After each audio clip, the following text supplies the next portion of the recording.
युवा भीमसेना सामाजिक संघटनेच्या वतीने भैरवनाथ पोल्ट्री फार्मच्या होणाऱ्या दुर्गंधीयुक्त वातावरणामुळे शेतकऱ्यांच्या आरोग्यावर व जमिनीवर होत असलेल्या दुष्परिणामाची चौकशी होऊन संबंधित शेतकऱ्यांना न्याय मिळण्यासाठी युवा भीमसेनेच्या वतीने पोल्ट्री फार्मच्या गेटवर हलगीनाद आंदोलन करण्यात आले।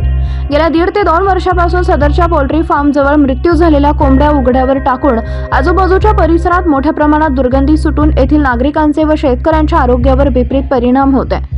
मृत्यू पावलेल्या कोंबड्यांमुळे मोकाट कुत्रे व अन्य प्राणी कोंबड्या खाण्यासाठी येत असतात। यामुळे येथील शेतकरी व नागरिक यांना मोकाट कुत्र्यांच्या दहशतीमुळे नागरिकांना व शेतकऱ्यांना शेतामध्ये वावरणे कठीण झाले। दरम्यान या पोल्ट्री फार्मच्या दुर्गंधीमुळे आणि सांडपाण्यामुळे आजूबाजूची शेतजमीन ही नापीक होऊन शेतकऱ्यांच्या शेतातीलच पीक जागेवरच जळून खाक झाले। त्यामुळे शेतकऱ्यांवर उपासमारीची वेळ आली असून भैरवनाथ पोल्ट्री फार्मच्या त्रासाला कंटाळून अनेक शेतकऱ्यांनी आत्महत्या देखील केल्या। याच अनुषंगाने भैरवनाथ पोल्ट्री फार्मची चौकशी करून संबंधितांवर कारवाई करावी अशी मागणी येथील शेतकरी आणि युवा भीमसेनेच्या वतीने संस्थापक अध्यक्ष महेश डोलारे यांनी केली आहे। जर या मागणीकडे दुर्लक्ष केल्यास भविष्यामध्ये उग्र पद्धतीचे आंदोलन करू असा इशाराही देण्यात आला आहे।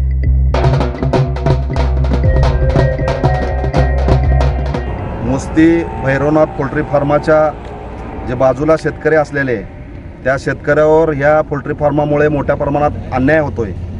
या पोल्ट्री फार्माच्या प्रदूषणामुळे अनेक वर्ष झाले या शेतकऱ्याची शेती ही नापीक होत असून यांना रोगराई या ठिकाणी पसरतोय।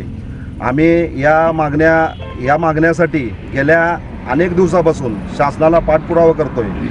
कुठल्याही पद्धतीची दखल न घेतल्यामुळे आज आम्ही भैरवनाथ पोल्ट्री फार्माच्या समोर ठिय्या आंदोलन केलं आहे आणि या निवेदनाद्वारे आम्ही या पोल्ट्री फार्माचे जे मॅनेजर आहेत त्यांना आम्ही निवेदनाद्वारे अशी मागणी केलेली आहे की हे जे काही शेतकरी आहेत त्यांच्या जे मागण्या आहेत, मागणी नंबर 1 की पोल्ट्री फार्माला पक्क्या स्वरूपात म्हणजे कंपाऊंड हे बांधकाम स्वरूपात करावं।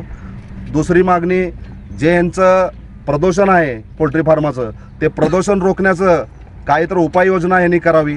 तिसरी मागणी अशी आहे की या अनेक वर्षापासून ज्या शेतकऱ्यावर अन्याय झालेला आहे, ज्यांचे नुकसान झालेलं आहे त्यांना नुकसान भरपाई द्यावी। चौथी मागणी अशी आहे की या पोल्ट्री फार्ममधून जे काय प्यायचं पाणी आहे, कारण ह्या पोल्ट्री फार्मामुळे शेतकऱ्याचे ह्या पाण्याचा म्हणजे प्रश्न मोठा निर्माण झालेला आहे। घाण पाणी झालेलं आहे, खडूळ पाणी झालेलं आहे। तर पोल्ट्री फार्मातून यांना पाणी देण्यात यावं अशी या स्वरूपात आम्ही मागणी केलेली आहे।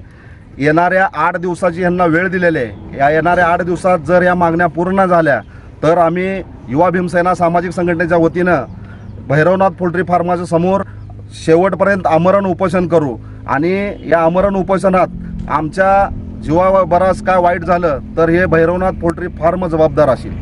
शंकर रामचंद्र चव्हाण, मी मुस्ती बामला तांडा येथे राहणारा। या पोल्ट्री लगत माझी शेती आहे। या पोल्ट्रीमध्ये जे उघड्यावर हे मांस टाकल्यामुळे तिथे कुत्रे भयंकर आलेत आणि ते कुत्र्यामुळे आमचे पीक पाणी सर्व नाश व्हायला आहे आणि यांचं सांडपाणी आमच्या शेतामध्ये जातो आहे।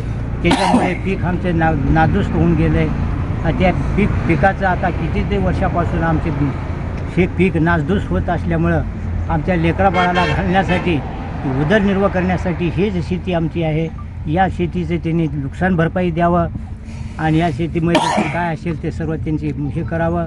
आणि आमची मागणी काय, हे रोगराई आहे, हे रोगराई त्यांची त्याच्यासाठी त्यांनी औषध वगैरे वेळेवर फवारणी करत नाहीत।